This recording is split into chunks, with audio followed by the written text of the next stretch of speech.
bisa jadi mungkin orang Tiongkok akan banyak yang berbondong-bondong untuk menganut Islam. Masalahnya sekarang yang ditunjukkan oleh kelompok Islam yang sering tampil di media-media yang diberitakan itu kan yang ekstrem-ekstrem begitu.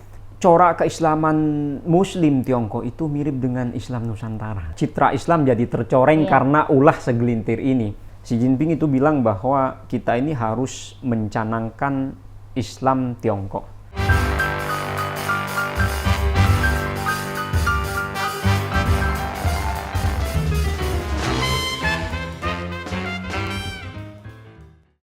Halo pemirsa Cokro TV, jumpa lagi bersama saya Nong Darul Mahmada dalam acara Seruput Kopi.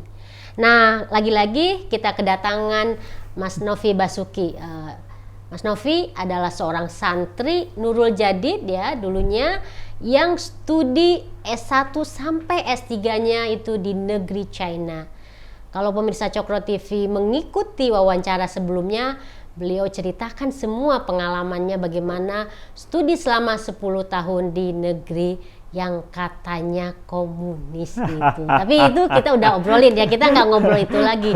Justru karena selamat datang Mas Novi. Makasih banyak. Jadi kadang-kadang saya bilang Mas Novi, kadang-kadang saya bilang Novi ya karena itu merasa adik. Jadi kadang Mas, kadang enggak. Gak apa-apa ya, gak berarti saya masih muda ya Mbak ya? Kamu emang muda, umur masih 30 tahun masih muda banget. 30 tahun udah selesai PSD itu luar biasa ya. Nah Mas Novi itu menulis sebuah buku tentang Islam di China dulu dan kini ya. Ini buku kumpulan tulisan atau memang tulisan utuh? Itu kumpulan tulisan yang saya terbitkan di majalah Historia. Itu kemudian saya kumpulkan ditambah dengan tulisan-tulisan lain yang saya tulis di media, dan memang satu tema yang berkaitan dengan Islam sejak zaman kedinastian, sejak pertama kali masuk ke Tiongkok sampai sekarang itu bagaimana. Jadilah buku itu. Dan ini ditulis selama kamu tinggal di China itu? Dari 2017 sampai 2019-an lah. Jadi itu masa-masa di mana kamu studi S2, S3 ya? Masa-masa masih girah untuk menulis, membaca. Tapi sampai sekarang masih kan? Iya. Nah, kita akan membicarakan soal ini nih karena mungkin pemirsa juga bisa sebenarnya pengen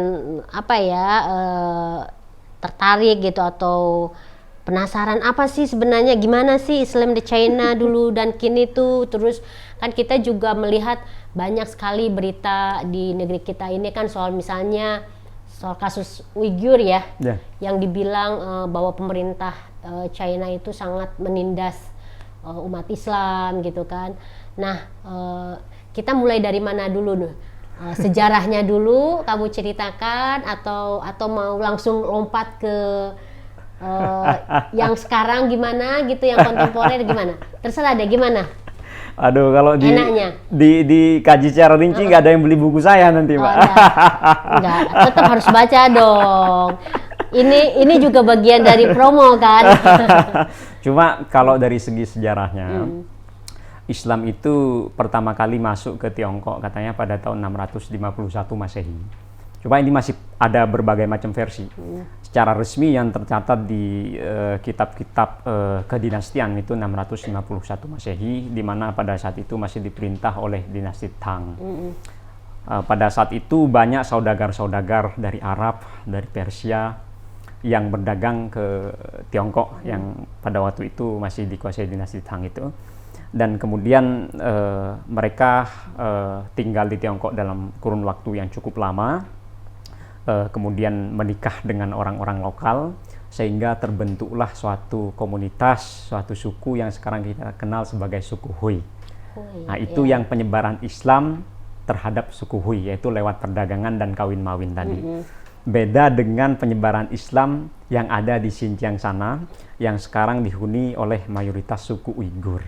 Nah, suku Uighur itu memang ada yang lewat perdagangan, lewat jalur Asia Tengah sana, di negara-negara yang sekarang menjadi pecahan Uni Soviet, di Tajikistan, Kazakhstan, dan negara-negara yang akhirnya stan itu, ada yang lewat perdagangan, betul. lewat jalur sutra darat. Tapi belakangan agama ini justru berkembang dengan cukup pesat setelah di Xinjiang sana berdiri suatu kesultanan Islam. Yang jadi resmi ini resmi. Kalau orang Hui tidak pernah mereka mendirikan satu kesultanan sampai saat ini, belum pernah. Tapi kalau orang Uighur di Xinjiang sana sempat berdiri suatu kesultanan Islam yang diperintah oleh seorang sultan namanya Satuk Bourhan. Makanya masih ada di Xinjiang sana di suatu kota yang disebut sebagai kota Artus. Nah, Satuk Bourhan ini menjadi sultan di Xinjiang sana dengan cara mereka membasmi kerajaan-kerajaan Buddhis yang lebih dulu berada di Xinjiang sana. Jadi penyebaran Islam di Xinjiang oleh orang-orang Uighur itu ya secara singkat lebih politis. Kalau orang Hui enggak. Makanya kemudian karena faktor sejarah ini ada perbedaan wujud keislaman orang Hui dibandingkan dengan orang Uighur. Orang Hui ya lebih bisa lebih kooperatif, gitu ya? Lebih rileks, lebih lentur, lebih hormat kepada jadi istilahnya itu pemerintahnya, kultural gitu. Kultural. Sementara orang Uighur karena dengan background historis yang seperti itu sampai saat ini nuansa politisnya masih cukup kental. Dan itulah yang menjadi pembeda perlakuan pemerintah Tiongkok terhadap komunitas Hui dan komunitas Uighur. Singkatnya kayak gitu, Mbak. Kira-kira seperti itu ya. Tapi gini, sebelum itu lebih spesifik gitu ya penjelasannya. Tapi mungkin pertanyaan saya yang umum itu, karena kita kan mengenal atau memahami negeri Cina itu simplistis gitu ya. Oh, Cina itu kan komunis kayak gitu-gitu, nggak ada agama dan lain-lain. Nah, tapi seberapa besar umat Islam itu di China itu, dan sebenarnya wilayah mana aja yang apakah misalnya merata atau cuma di tadi udah 2 wilayah yang disebutkan ya, tapi ada nggak di tempat-tempat lain gitu, apa gimana? Kalau secara statistik resmi pemerintah itu penganut Islam di Tiongkok sekitar 30 juta jiwa. Itu secara statistik resmi, tapi menurut saya bisa sampai 50-an lah, 50 juta itu bisa. Karena sejak awal ketika KB diberlakukan kepada orang Han, suku Han di mana mereka hanya boleh punya 1 anak, ini tidak berlaku kepada suku-suku minoritas. Suku-suku minoritas itu boleh mempunyai lebih 1 anak, bahkan membrojol 1 lusin mungkin jadi kesebelasan juga nggak ada masalah gitu. Kalau orang Han nggak bisa. Jadi kemungkinan orang besar Han itu yang suku mayoritas. Mayoritas itu orang Han, dan yang minoritas itu ya seperti suku Uighur, suku Hui dan lain sebagainya itu tidak diperlakukan dengan kebijakan KB. Jadi mereka boleh mempunyai anak berapapun sepanjang mereka kuat. Jadi kemungkinan populasi Islam di Tiongkok itu ya mungkin bisa sampai 50 juta jiwa itu ya bisa. Dan statistik di Tiongkok itu, kalau di kita di KTP kan ada kolom agama. Kalau di Tiongkok berdasarkan suku. Nah, suku yang mayoritas menganut Islam di Tiongkok itu ada 10 suku dari 56 suku.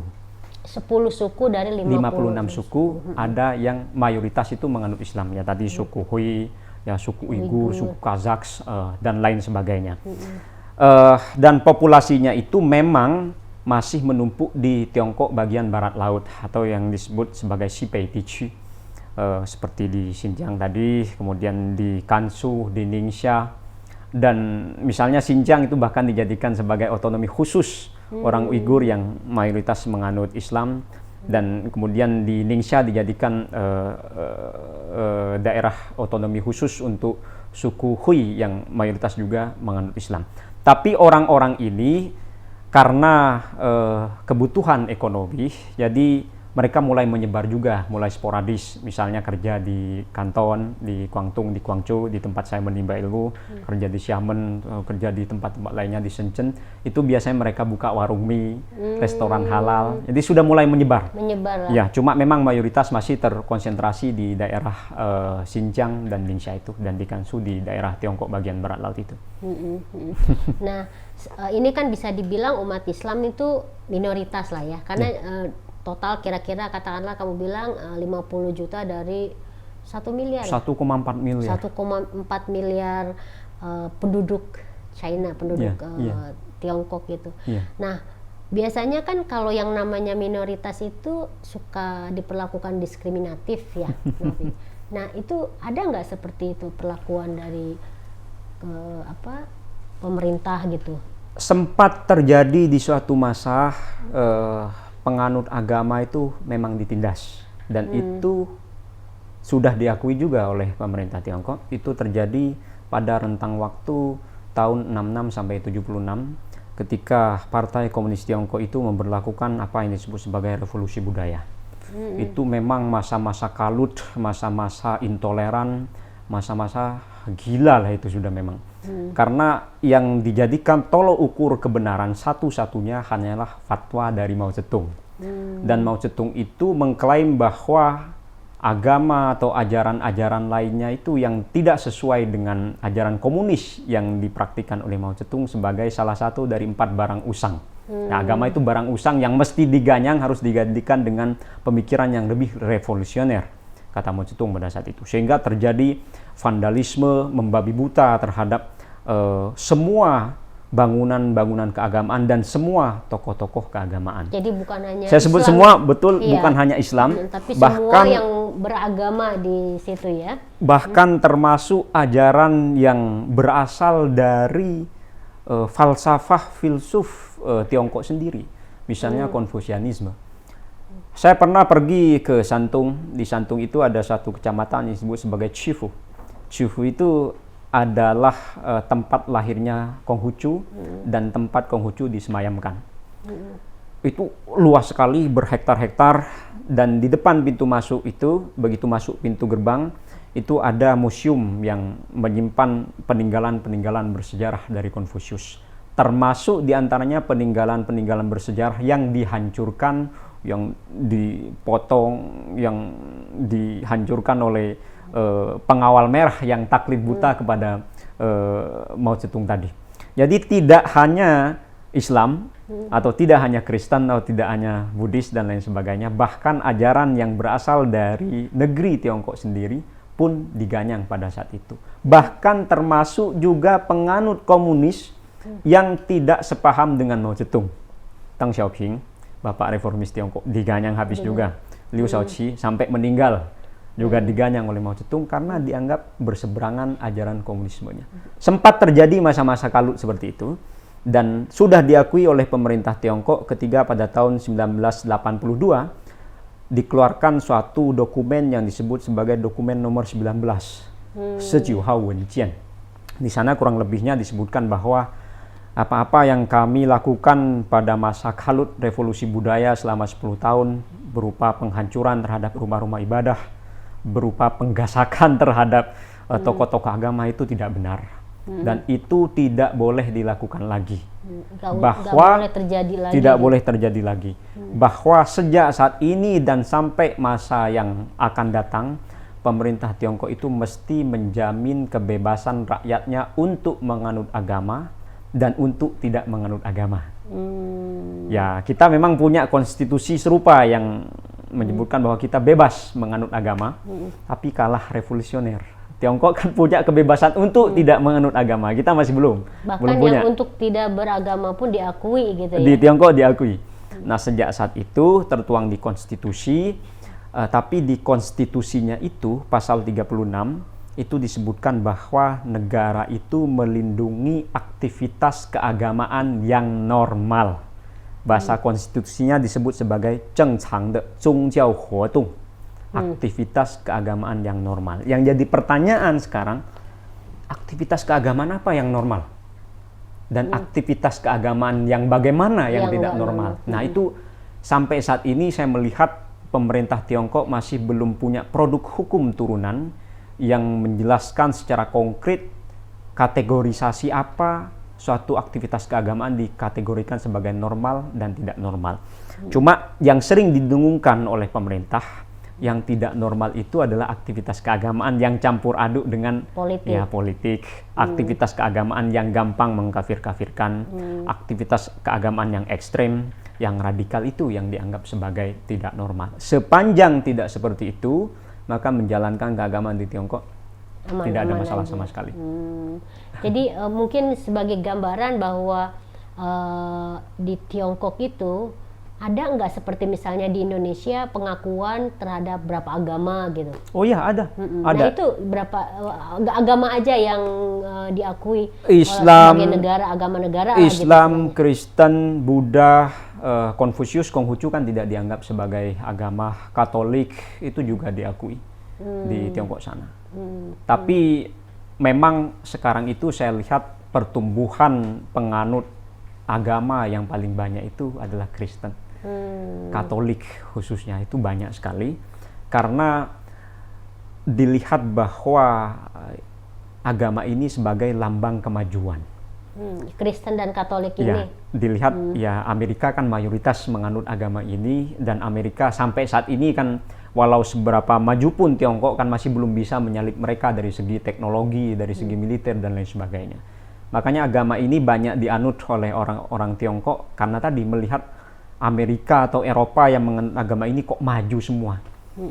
Nah, sementara Islam menurut saya sekalipun berkembang, tapi harus diakui perkembangannya itu lebih disebabkan oleh keturunan, Karena faktor keturunan. banyak itu Ya, karena tadi. Iya, nggak dibatasi. Saya berandai-andai, andaikan Islam di Tiongkok sekarang atau di dunia ini bisa sehebat zaman dulu, menciptakan pemikiran-pemikiran yang gemilang dan juga menginspirasi untuk membuat teknologi-teknologi terbaru gitu, misalnya pada zaman keemasan Islam.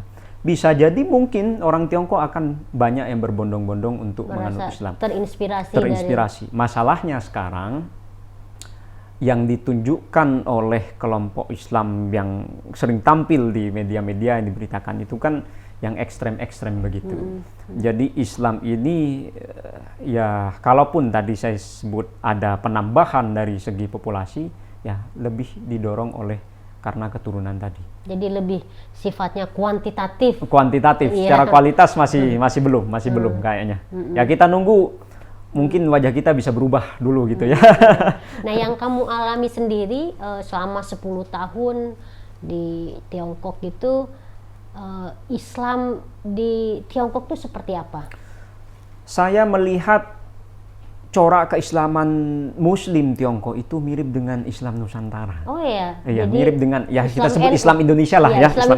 Islam Indonesia ya, biar lebih universal ya. Mirip dengan Islam Indonesia. Misalnya di sana ketika bulan Maulid juga ada perayaan Maulid Nabi, Maulidur Rasul ada. Kemudian ketika orang meninggal, mereka juga mendoakan yang meninggal. Pun termasuk juga mereka banyak yang menjalankan tirakat dengan taat. Ya, tarekat Naqsabandiyah itu mereka ikuti. Sekalipun memang karena berbagai macam kepentingan mursyidnya, tarekat ini akhirnya pecah-pecah. Di mana antara tarekat Naqsabandiyah aliran A dengan Naqsabandiyah aliran B itu jadinya kurang akur karena rebutan jemaah yang banyak-banyakan gitu.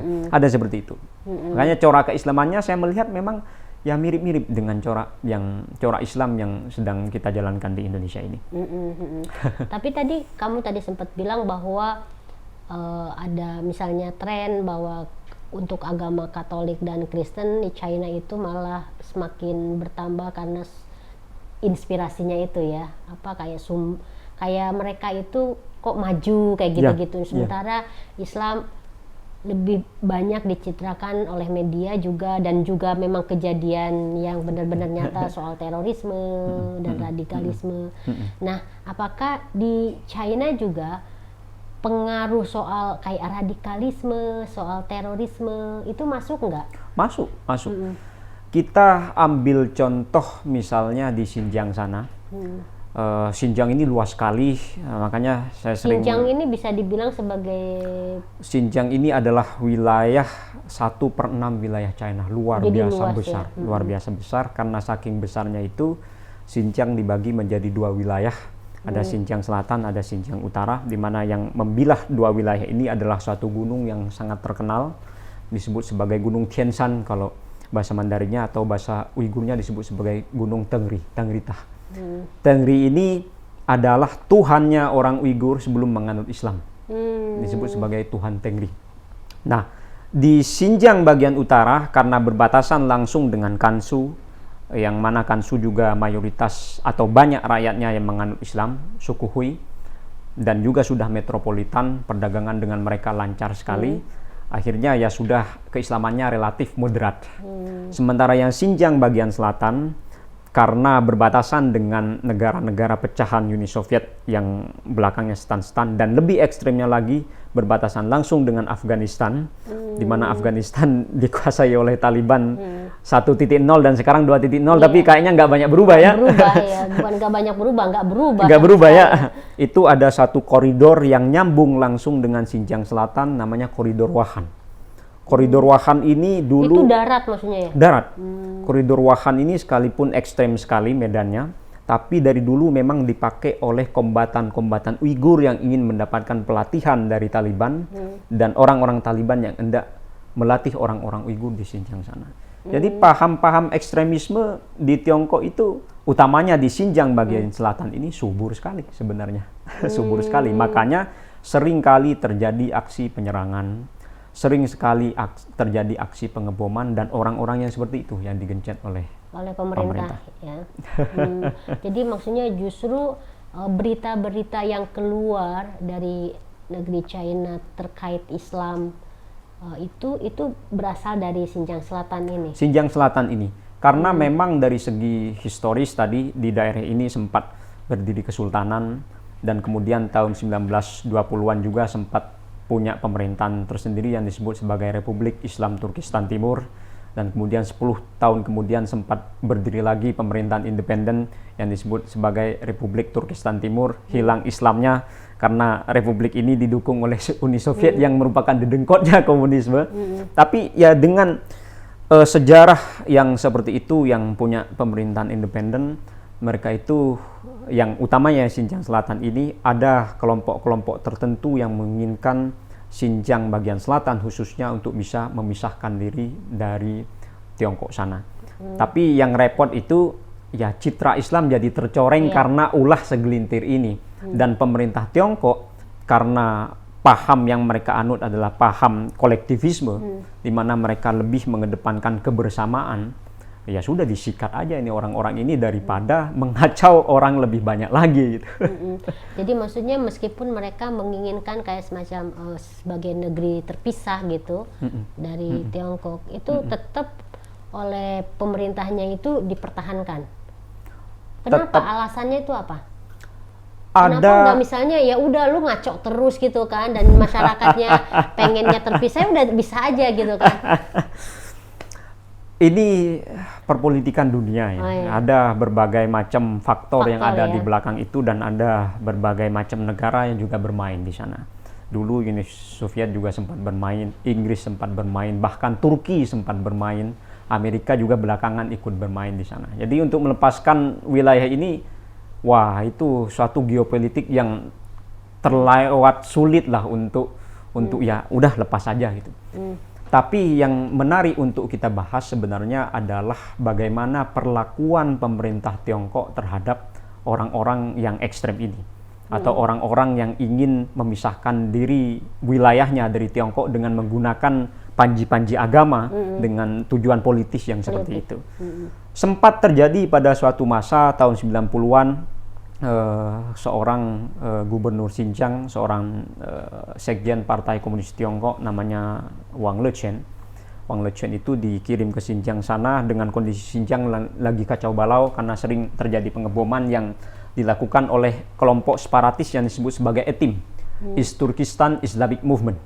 Itu melakukan pengeboman, melakukan penyerangan. Yang dipikirnya oleh Wang Lechen ini, gubernur ini bilang bahwa wah ngacau begini terus ya kita harus pakai kekerasan juga gitu. Gigi lawan gigi gitu. Nggak boleh disepelekan ini, karena kalau disepelekan mereka akan mengacau terus. Akhirnya ya orang separatis ini mengacau mengacau di bui gitu. Tapi kemudian pada tahun 2009 itu terjadi kerusuhan horizontal di Xinjiang sana, di ibu kotanya yang disebut sebagai Urumqi, antara orang Uighur dengan orang Han, saling baku hantam pakai senjata tajam, memakan korban jiwa yang cukup banyak, di antara dua suku ini, baik yang orang Han Apa maupun pemicunya? pemicunya adalah karena orang Han yang banyak mencari kerja di Xinjiang sana lebih sejahtera dibandingkan dengan orang Uighur yang mana mereka merupakan dalam tanda kutip penduduk pribumi. Persis kecemburuan kita mungkin terhadap suku non pribumi di sini gitu, yang disebut non pribumi itu. Nah, sehingga pemerintah pusat Tiongkok berpikiran bahwa wah, gigi lawan gigi ini nggak bisa, ternyata nggak berhasil. Berarti kita harus menekankan pendekatan kesejahteraan sosial. Karena pada zaman Wang Lequan ini APBD itu lebih dititik beratkan, dialokasikan untuk keamanan, untuk militer, dan ya untuk persenjataan gitu, sehingga ekonomi jadi terbengkalai. Pemerintah Tiongkok sejak saat itu sadar, oh berarti ini yang harus dibenahi. Sehingga dicopotlah Wang Lequan itu, digantikan oleh seorang gubernur baru namanya Chang Chun-sien. Chang Chun-sien ini meninggalkan pola-pola militeristik, bahwa ya tadi gigi lawan gigi nggak berhasil kok, dikerasin nggak berhasil, didor tetap, ini malah jadi kerusuhan sosial seperti ini. Akhirnya mereka berubah kebijakannya menjadi pendekatan yang kesejahteraan sosial. Orang Uighur dikasih bantuan, kemudian Idul Fitri, Idul Adha dijadikan hari libur bagi mereka, dan bahkan Chang Chun-sien ini meminta PNS mereka untuk melakukan belusukan, berkumpul dengan orang Uighur, belajar bahasa Uighur supaya bisa lebih mendalami apa sih yang menjadi keluhan masyarakat di Xinjiang sana, masyarakat Uighur itu. Tapi kemudian tahun 2013 Xi Jinping naik, 2014 kalau tidak salah saya, Xi Jinping itu berkunjung ke Xinjiang sana. Dan di waktu yang sama orang Uighur bawa jeep, menabrakkan jeepnya tepat di bawah fotonya Mao Zedong di Tiananmen sana. Wah, ini kan mencoreng citra Partai Komunis dong itu. Ini founding father kok malah diperlakukan seperti itu. Persis misalnya ada kelompok teroris di sini misalnya, atau kubu-kubu radikal kemudian membakar fotonya Bung Karno. Ini kan nggak bisa diterima gitu. Ini founding father kita. Kemudian berselang tidak begitu lama, ada orang Uighur memakai burqa, membawa pedang, senjata tajam, menebas, membabi buta orang-orang yang sedang berada di stasiun kereta api di Kunming, di Yunnan sana. Orang? Ada sekitar 3 orang atau 5 orang itu. Tapi yang tersisa mungkin 1 orang yang tidak meninggal. Membabi buta, menebas orang-orang. Ini kan teror yang luar biasa. Akhirnya pemerintah Tiongkok berpikiran, oh ternyata kesejahteraan sosial nggak berhasil juga ya gitu. Nah, makanya sejak saat itu gigi lawan gigi nggak berhasil, diayomi juga nggak berhasil. Akhirnya sekarang ini menggunakan pendekatan yang cukup moderat menurut saya. Sejak 2017, di mana setelah itu naik seorang gubernur baru namanya Chen Quanko. Chen Quanko ini awalnya dia bertugas di Tibet. Dia ini tidaklah terlalu keras, tapi juga ekonomi tetap diayomin oleh pemerintah Xinjiang ini, tapi diciptakan suatu sistem baru yang disebut sebagai pusat studi vokasi itu, yang sering disebut oleh media-media mainstream dunia itu sebagai kamp konsentrasi itu. Dengan harapan bahwa orang Uighur yang radikal, yang ekstrem itu kalau ditembak sayang loh. Mereka masih mungkin bisa bertobat. Iya, mungkin bisa berubah. Masih bisa berubah pemikirannya. Makanya dibandingkan ditembak, dibandingkan dihukum, dijeruji besi, mending disekolahkan dulu di pusat studi vokasi ini. Istilahnya ikut program deradikalisasi. Deradikalisasi dulu. Karena menurut pemerintah Tiongkok itu, paham-paham radikal ini lebih gampang dicekokkan terhadap mereka yang perutnya lapar. Ya, kita mungkin di Indonesia perut lapar sembarang kasih nasi bungkus, mungkin kita bisa bikin huru-hara yang cukup besar gitu kan. Ya, pemerintah Tiongkok seperti itu. Kenapa orang Uighur ini bisa perutnya lapar? Karena mereka sulit terserap dalam lapangan pekerjaan yang didominasi oleh orang Uighur yang bisa bahasa Mandarin, bahasa nasional mereka. Sementara orang Uighur tidak begitu fasih menggunakan bahasa Mandarin. Sehingga di pusat studi vokasi itu diajarkan bahasa Mandarin juga selain keahlian dalam pekerjaan itu. Dengan harapan setelah keluar di sana nanti, setelah mereka menguasai suatu keahlian, setelah mereka juga fasih berbahasa Mandarin, lebih mudah terserap di lapangan pekerjaan, dan dari situ pemikirannya bisa berubah dari yang ekstrim ke yang moderat. Ada evolusi kebijakan pemerintah yang sepertinya luput dari pengamatan media kita. Maksudnya ada upaya dari pemerintah untuk mengatasi mencari solusi yang istilahnya cara kekerasan dilakukan ternyata nggak efektif, berubah. dan kemudian diayomi terakhir juga. ya, diayomi juga ternyata kurang nggak mempan juga. Nggak mempan. Akhirnya mungkin di mix lah. Di mix, betul. Di-mix, Nah, ya. yang terakhir ini sejak 2017 sampai 2021 di Xinjiang itu tidak ada satupun penyerangan aksi terorisme. Artinya bisa dibilang artinya ya metode itu cukup berhasil. Makanya pemerintah Tiongkok mau diserang kanan kiri, melanggar HAM, mereka nggak peduli. Yang penting negara ini bisa stabil dan kita dari sana bisa membangun negara sehingga rakyatnya bisa lebih sejahtera. Ya, ini menarik, pengalaman yang mungkin bisa juga dijadikan contoh ya buat bagaimana mengatasi istilahnya itu soal menghadapi radikalisme, itu kan soal menghadapi radikalisme, terorisme, dan hubungan antar agama, antar suku ya. Ya. Tapi memang problem Islam di Tiongkok itu pusatnya memang di situ. Pusatnya memang di Xinjiang ini, khususnya di Xinjiang Selatan itu, khususnya. Artinya kalau di tempat-tempat yang lain sebenarnya yang tadi dibilang sama Novi, Islamnya ya Islam dalam tanda kutip Islam Indonesia lah. Islam gitu. Indonesia. Makanya sangat terbuka ruang untuk saling belajar antara komunitas Islam Indonesia dengan komunitas Islam di Tiongkok. Karena memang permasalahan yang dihadapi juga sama, ekstremisme dan radikalisme, dan cara deradikalisasinya pun kayaknya sama. Kalau di sini kan ada Islam yang mix dengan ajaran kita di Indonesia, ajaran lokal. Di Tiongkok pun demikian. Xi Jinping itu bilang bahwa kita ini harus mencanangkan Islam Tiongkok, Zhongjiao Zhongguohua atau Islam Jiao Zhongguohua, Sinoisasi Islam. Dalam artian ya Islam atau agama apapun di Tiongkok ini, hambok jangan gampang mengkafir-kafirkan ini kau budaya lokal itu. Ada loh, kita bisa saling belajar, kita bisa saling menyerap satu sama lain kayak gitu. Jadi mengambil kebaikan itu bisa dari mana saja. Mana saja ya. Kita percaya ya bahwa al-muhafadhah 'alal qadimi sholih wal akhdhu bil jadidil aslah. Bahwa kita ini mesti mempertahankan yang lama yang bagus, tapi di waktu yang sama kita harus mencari hal-hal baru yang lebih bagus untuk kita mix menjadi paling bagus itu. Why not? Tapi ada nggak sih misalnya kayak dalam persoalan di Indonesia itu karena minoritas gitu, umat Islam ini minoritas, terus susah sekali mendirikan masjid gitu, kayak gitu-gitu, atau perlakuan di yang Tiongkok berbeda. itu yang tidak boleh memang membangun rumah ibadah mendapat bantuan yang kelewat banyak dari luar. Makanya yang Katolik pun tidak bisa disetir oleh Katolik Roma, nggak bisa disetir kayak gitu. Pun demikian misalnya Muslim di Tiongkok punya hubungan yang baik dengan Arab Saudi, tidak boleh menerima bantuan seperti di Indonesia untuk membangun masjid misalnya. Tidak boleh seperti itu. Karena konstitusi di Tiongkok pasal 36 itu memang secara jelas bahwa agama apapun tidak boleh disetir oleh kekuatan dari luar.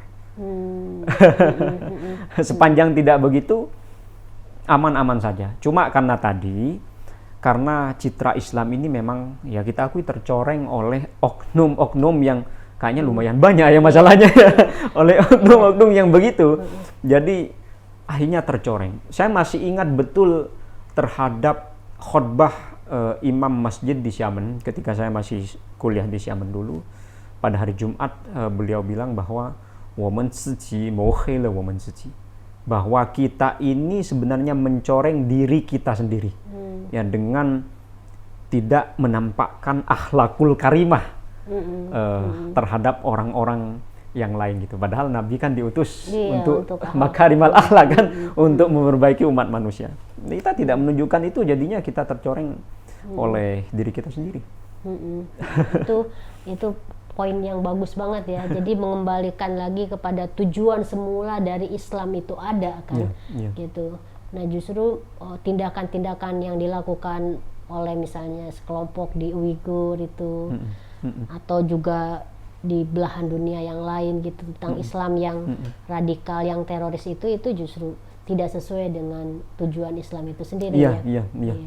Ini menarik sekali ya. Jadi saya jadi ikut terhanyut dengan cerita Novi bagaimana kehidupan Islam di Tiongkok ya, karena kita kan hanya mendengar cerita yang istilahnya itu dalam tanda kutip negatif ya, tapi ternyata setelah mendengar langsung dari Novi yang sudah tinggal selama 10 tahun di sana, ternyata banyak sekali nuansa lain, bahkan kita melihat ya fine-fine aja, baik-baik aja, dan ya damai, dan kita baru tahu misalnya oh ternyata Islam di China itu, di Tiongkok itu ya seperti Islam di kita gitu kan, saling apa namanya mengisi antara budaya yang baik dengan budaya baik yang lainnya gitu ya. Konfusius itu pernah bilang, Mbak, san ren xing bi you wo shi, zhe qi san zhe chung zhe qi bu san zhe gai zhe. Bahwa pada setiap orang atau pada setiap individu, pada setiap negara, pada setiap suku, pada setiap bangsa, itu pasti ada hal-hal positif yang kita bisa pelajari darinya. Kita harus memilih hal positif itu untuk kita coba teladani, barangkali cocok untuk kita terapkan. Kalau ada yang jelek katanya, justru jangan kita mesti berkaca pada diri sendiri, apakah kita itu juga jangan-jangan sama seperti mereka. Kalau bisa kita ubah untuk menjadi lebih baik. Itu kata Confucius. Iya, ini keren banget. Ini bisa jadi closing yang sempurna untuk wawancara saya dengan Novi. Jadi memang intinya kan sebenarnya itu kita harus bersikap terbuka, kan? Filter atau menseleksi, memfilter itu harus kita lakukan. Ya, jangan asal comot, jangan asal terima. Yang baik pastinya harus kita terima dong, yang buruk tentu saja kita tolak dan kita tinggalkan ya. Gitu. Terima kasih. Makasih banyak, ini pembicaraan yang sangat menarik, dan saya harap juga pemirsa Cokro TV bisa menikmati perbincangan ini. Dan sebelum kita berakhir, kita seruput dulu kopinya.